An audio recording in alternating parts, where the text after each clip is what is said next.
Di dunia ini, tak ada makhluk sekecil lebah yang menghasilkan sesuatu sebesar maknanya. Dari tubuh mungilnya, keluar cairan berwarna keemasan yang mengandung ratusan senyawa aktif. Tapi tahukah kamu, di balik setetes madu, tersimpan rahasia biokimia yang sampai hari ini masih membuat para ilmuwan terdiam. Lebih menakjubkan lagi, sebelum 400 tahun lalu, Al-Quran sudah menyebutkan semua itu, di saat manusia belum mengenal apa itu enzim, mikroba, atau fermentasi.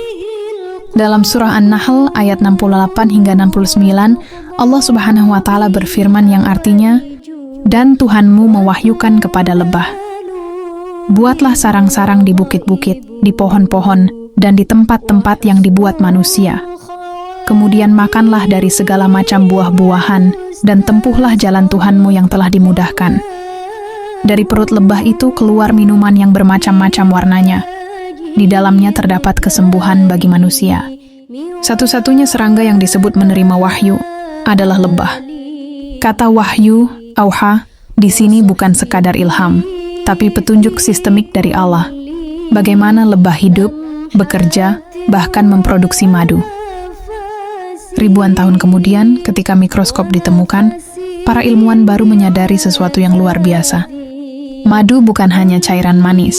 Di dalamnya ada lebih dari 200 senyawa aktif, termasuk enzim-enzim biologis hidup seperti invertase yang mengubah sukrosa menjadi glukosa dan fruktosa, glukosa oksidase yang menghasilkan hidrogen peroksida alami untuk melawan bakteri, dan diastase, enzim yang membantu pencernaan karbohidrat.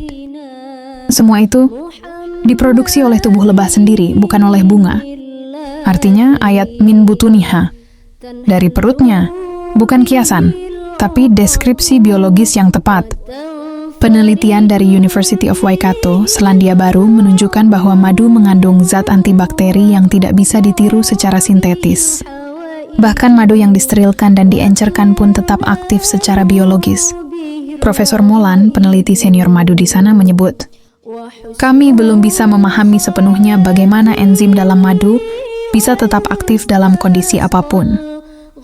Dan lebih menakjubkan lagi, setiap spesies lebah menghasilkan madu dengan komposisi enzim yang berbeda, seolah setiap lebah memiliki kecerdasan tersendiri dalam memformulasikan madu sesuai kebutuhan lingkungannya. Dari sekian banyak makhluk, hanya lebah yang Allah sebut secara langsung dalam konteks wahyu dan penyembuhan. Lebah hidup dalam keteraturan, bekerja tanpa pamrih, dan setiap langkahnya adalah bentuk ibadah. Dalam setiap tetes madu ada pelajaran bahwa ilmu yang sejati adalah yang membawa manfaat, bahwa keteraturan dan kerja sama menghasilkan kemanisan, seperti madu, dan bahwa Allah Subhanahu wa Ta'ala menyembunyikan mukjizat besar dalam hal-hal kecil.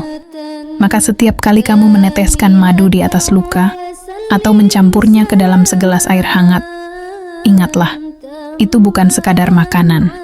Itu adalah ayat yang bisa kamu rasakan. Dalam dunia yang semakin sibuk dan bising ini, lebah mengingatkan kita bahwa kebahagiaan bukan pada banyaknya yang kita kumpulkan, tapi pada seberapa banyak kita memberi manfaat. Dan dari lebah kita belajar satu hal, bahwa ilmu tanpa iman hanya menghasilkan pengetahuan, tapi iman dengan ilmu menghasilkan keajaiban.